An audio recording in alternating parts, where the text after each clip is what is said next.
Hello friends, welcome to my channel. मेरा नाम है ध्रुव और आप देख रहे हैं the learners community and technology. आज हम बात करने जा रहे हैं फिफ्थ सेमेस्टर के पॉलिटिकल साइंस सब्जेक्ट के बारे में, जिसमें हम बात करेंगे यूनिट 1 के चैप्टर 3 के बारे में, जो कि है आपका लोक प्रशासन के रिगार्डिंग। तो चलिए आज की वीडियो को शुरू करते हैं। और अगर अभी तक आपने हमारा चैनल सब्सक्राइब नहीं किया तो प्लीज़ चैनल को सब्सक्राइब करें और वीडियो पूरा देखें। इस चैप्टर में से एक क्वेश्चन हो सकता है आपसे पूछा जाए आपके फिफ्थ सेमेस्टर के एग्जाम्स में। तो चलिए वीडियो को शुरू करते हैं। पॉलिटिकल साइंस फिफ्थ सेमेस्टर का है, जिसमें लोक प्रशासन का विकास जो आपका चैप्टर का नाम है, इसमें हम बात करेंगे लोक प्रशासन का विकास किस प्रकार हुआ। इससे पहले मैं ऑलरेडी 2 चैप्टर्स की वीडियो बना चुका हूँ जो कि कंप्लीट है, तो आप उनके जाके जरूर देखें। सबसे पहले हम बात करेंगे कुछ पॉइंट्स की। तो प्रशासन हमारे दैनिक जीवन की गतिविधियों से संबंधित है तथा इसे एक महत्वपूर्ण पक्ष माना जाता है, जिसमें यह देखा जा सकता है कि सरकार अध्यक्षता तथा कम लागत में कैसे उत्कृष्ट कार्य करती है। तो यहाँ पे बताया गया है कि प्रशासन जनता के आम दैनिक जीवन से कनेक्टेड होता है। ठीक है, मतलब कि प्रशासन जो काम करेगा उसका सीधा सीधा असर जनता पर पड़ेगा।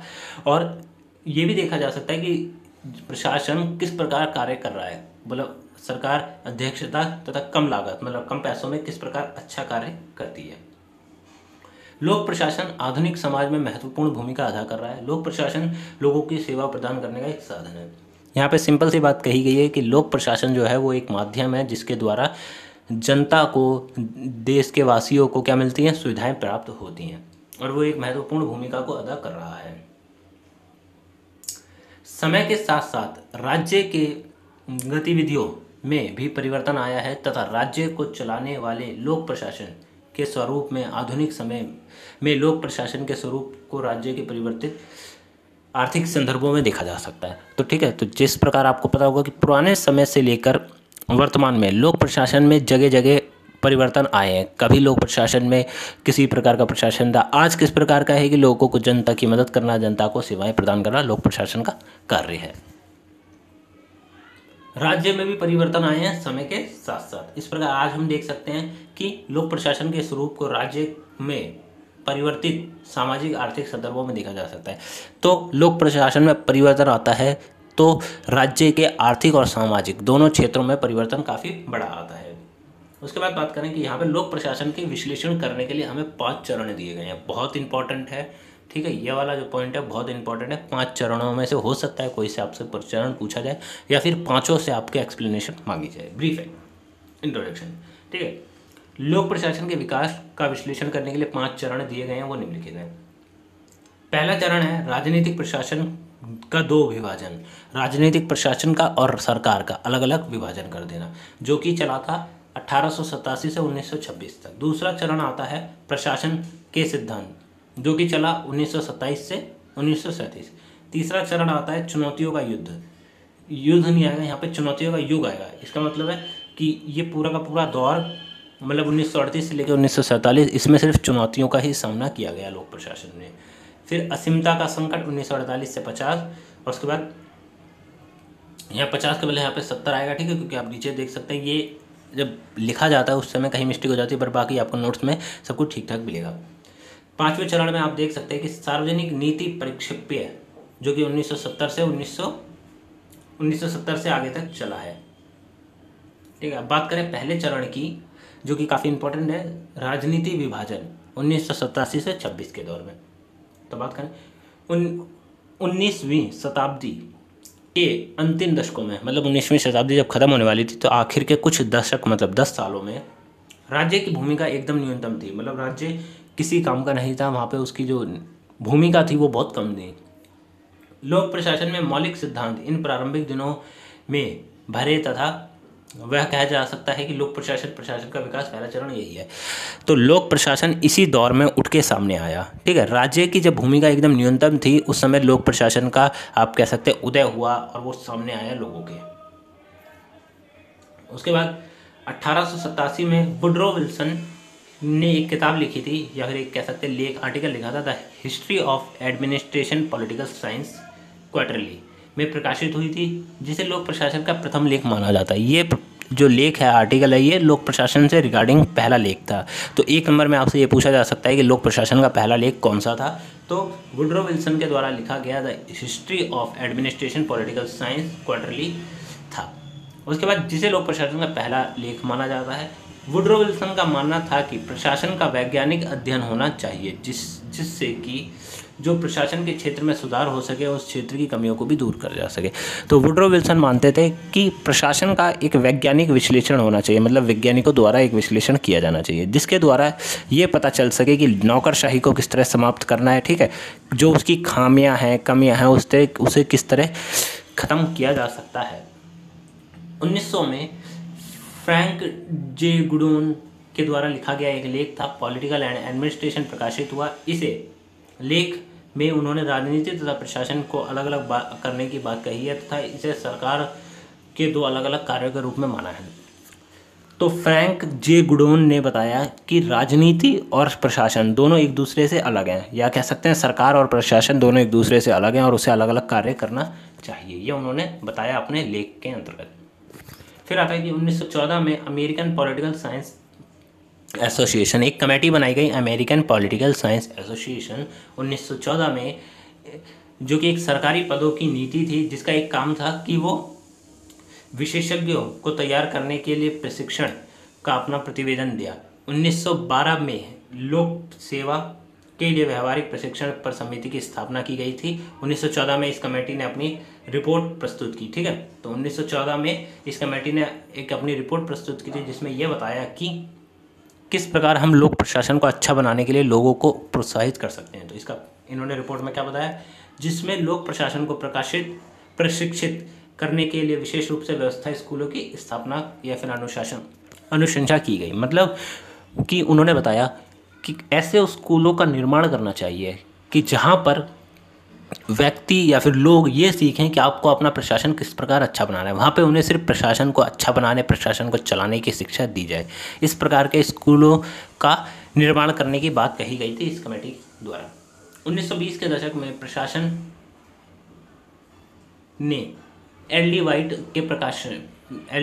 ने एक प्रकाशन में दिया था, मतलब अपना एक लेख दिया कि introduction to the study of public administration के साथ शैक्षणिक योग्यता प्राप्त करना प्रारंभ किया। इस पुस्तक को इस क्षेत्र की प्रथम पुस्तक के रूप में मान्यता दी गई, ठीक है। प्रथम लेख जो सबसे पहले लिखा गया था, और उसके बाद ये एक पुस्तक है जो प्रथम पुस्तक के रूप में देखी जाती है, जिस पुस्तक का नाम था introduction to the study of public administration, जो कि एल डी वाइट के द्वारा लिखी गई 1920 में, ठीक है। तो ये आपसे पूछा जा सकता है।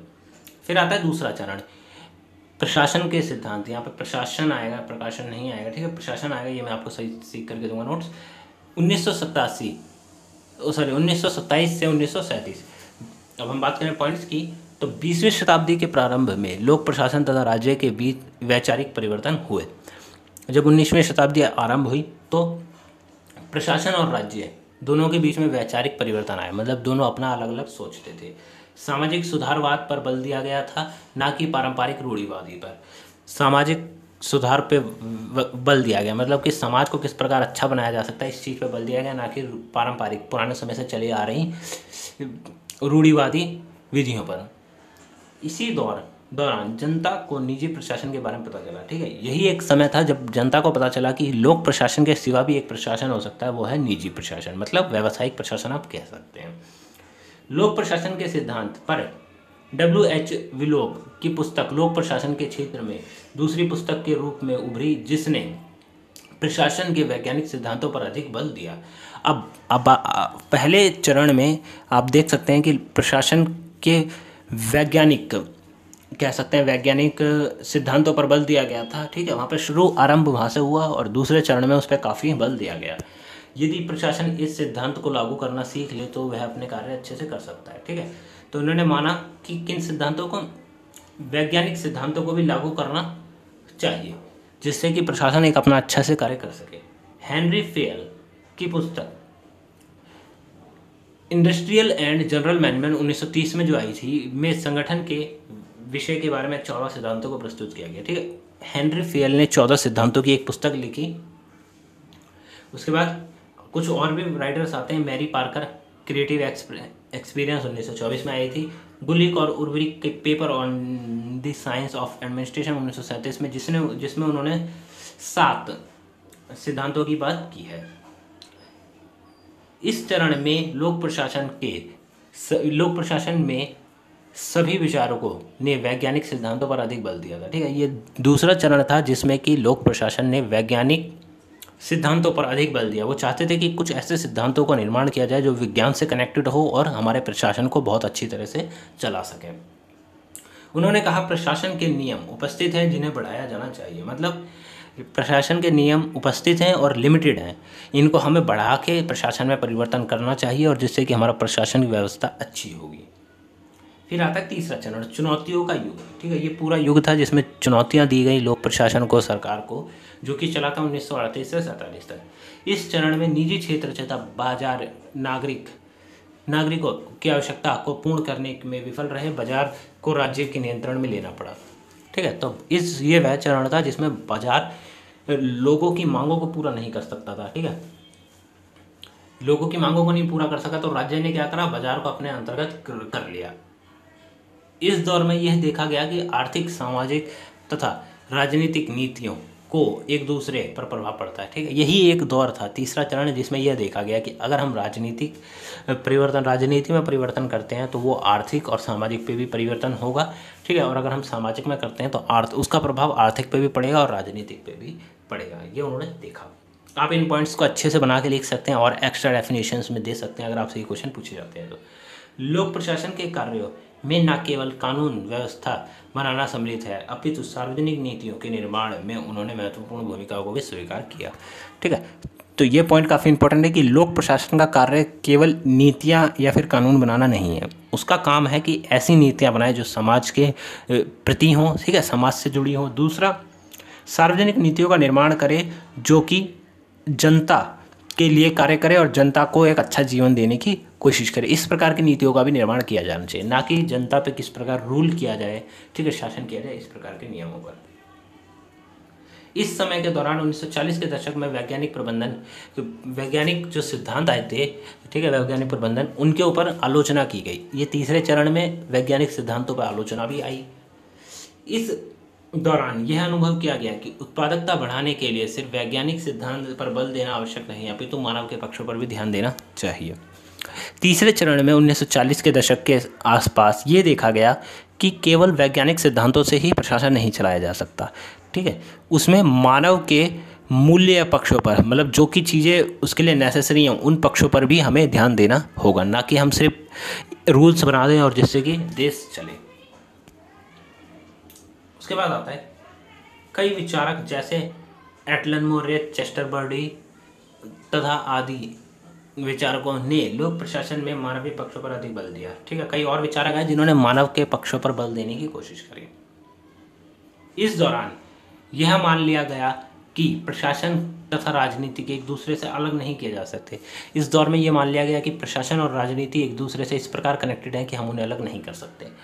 फ्रंटेज मार्क्स ने 1946 में एलिमेंट्स ऑफ पब्लिक एडमिनिस्ट्रेशन के नाम से पहला खंड तैयार किया, जिसमें उन्होंने प्रशासन तथा राजनीति के विभाजन पर प्रश्न उठाया। ठीक है, तो फ्रेडरिक मार्क्स ने 1946 में एक बुक पारित की या फिर प्रस्तुत की, जिसमें उन्होंने बताया कि प्रशासन और राजनीति को हम अलग क्यों करें। उनके ऊपर कई सारे प्रश्न उठाए गए।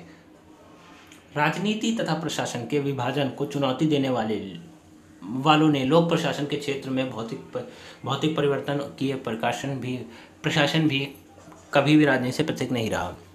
अब उस दौर में लोग चाहते थे कि प्रशासन और राजनीति दोनों एक दूसरे से अलग हो जाएं। काफ़ी लोगों ने कोशिश भी करी पर ऐसा कुछ नहीं हो सका और आखिर में लोगों को पता चल गया कि इनको अलग करना नामुमकिन है, क्योंकि ये एक दूसरे से मिलकर ही कार्य करते हैं। चौथा चरण आता है असीमता का संकट, 1948 से 70। इस चरण के दौरान वैज्ञानिक सिद्धांत की आलोचना के साथ साथ अंतर अनुशासनात्मक अध्ययन तथा विश्लेषण पर बल दिया गया। ठीक है, इस दौर के अंदर सीधी सी बात कही गई कि वैज्ञानिक सिद्धांतों की आलोचना करें और अंतर अनुशासनात्मक अध्ययन पर विश्लेषण करें। मतलब कि किसी देश को अंदर से अनुशासन किस प्रकार की रखा जाए, अंदर से।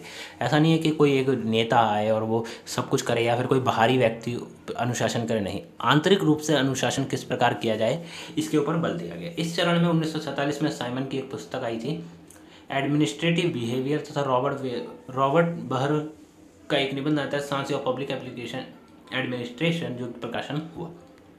साइमन ने एक किताब लिखी थी जिनका नाम था एडमिनिस्ट्रेटिव बिहेवियर। साइमन ने लोक प्रशासन के सिद्धांत को बताने के साथ साथ प्रशासन के वैज्ञानिक विश्लेषण को भी महत्व दिया।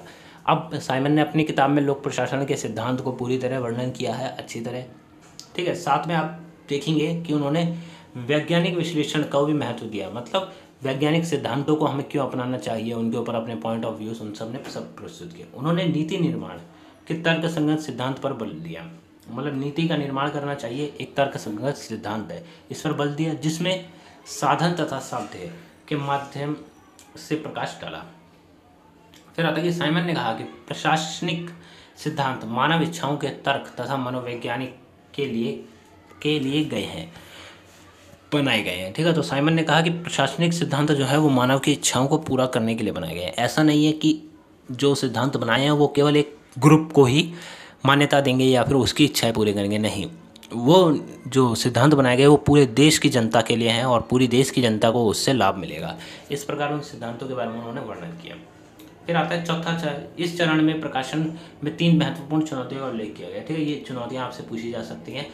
पहली समस्या जो बताई गई या फिर चुनौती कह सकते हैं, बताया गया कि विज्ञान मूल्य मुक्त है जबकि मूल्य प्रशासन को प्रभावित करता है, ठीक है।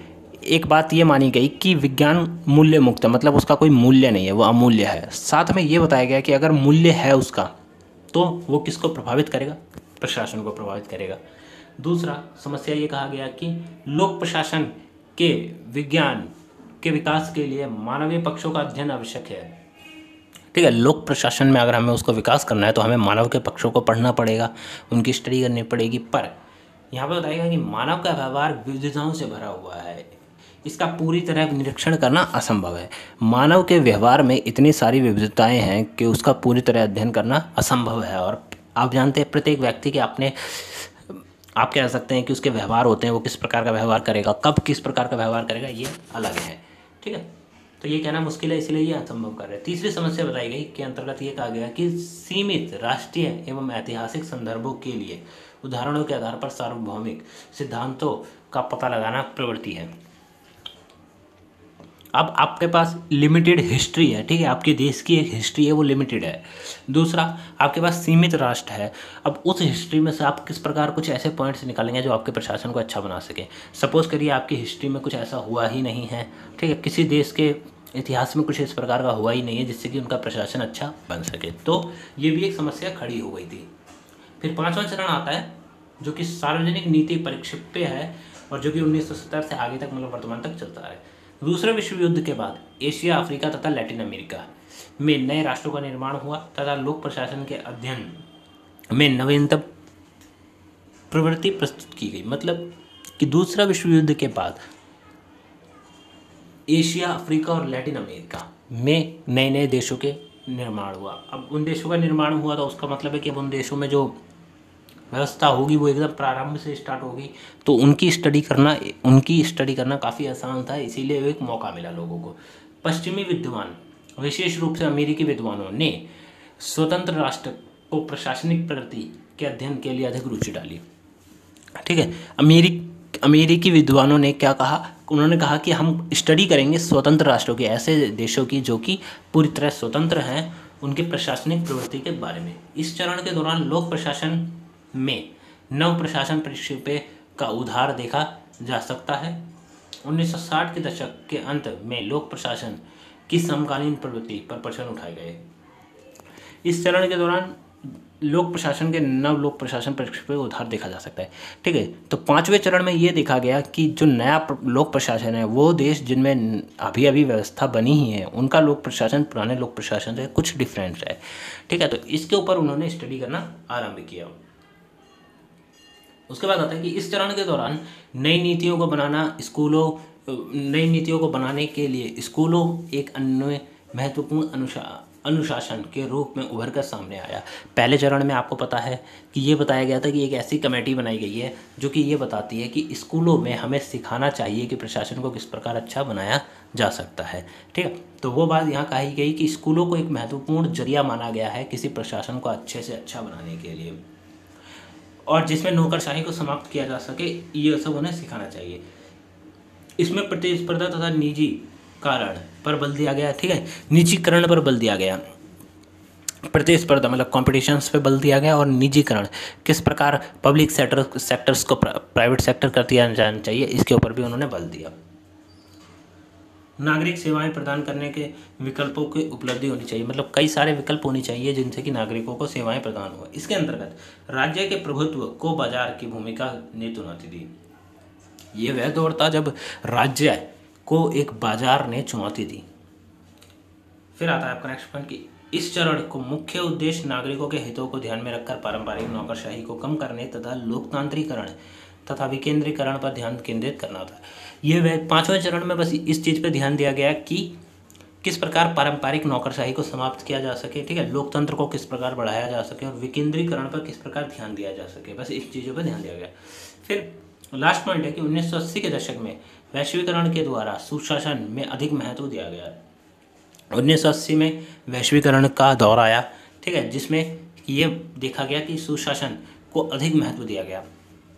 वैश्वीकरण के साथ साथ राज्य की प्रकृति परिवर्तन हो गई, प्रशासन के रूप में भी परिवर्तन आया तथा राज्य के बीच मध्य बातचीत बढ़ी। अब जब वैश्वीकरण आया तो आपको पता ही होगा कि एक देश दूसरे देश से कनेक्टेड हो गए, एक देश की बाजार दूसरे देश की बाजार से कनेक्टेड हो गई है, ठीक है, वैश्वीकरण के दौर में। तो राज्य की प्रवृत्ति में काफ़ी बड़ा परिवर्तन आया, राज्य के कार्यों में बड़ा परिवर्तन आया। तो ये परिवर्तन के बाद क्या हुआ, दोनों राज्यों के बीच और बाजार के बीच बातचीत जारी होने लग गई, ठीक है। तो ये था आपका आज का पूरा चैप्टर, एक ही PDF में मैंने आपका पूरा चैप्टर कवर करा दिया है। तो अगर आपको इसमें से कोई भी पॉइंट्स आपको समझ नहीं आया तो आप हमसे कमेंट बॉक्स में पूछ सकते हैं। डिस्क्रिप्शन बॉक्स में टेलीग्राम का लिंक दिया गया है, आप वहाँ से जाके हमारा चैनल ज्वाइन कर सकते हैं, वहाँ पे आप हमसे बात कर सकते हैं। और अगर आपको इसकी PDF चाहिए तो आप कमेंट बॉक्स में हमसे कहिए, या फिर आप हमारा टेलीग्राम के चैनल पे जाके वहाँ पे भी हमसे मैसेज करके बता सकते हैं, हम आपको PDF सेंड कर देंगे। और वीडियो अच्छी लगी तो वीडियो को लाइक करें, चैनल को सब्सक्राइब करें, जितना हो सके उतना शेयर करें, लाइक करना ना भूलें, काफ़ी मेहनत लगती है इस नोट्स को बनाने में और उसके बाद वीडियो को बनाने में, तो एक लाइक आप जरूर करें। तो मिलते हैं अगली वीडियो में। Thanks for visiting on my channel guys.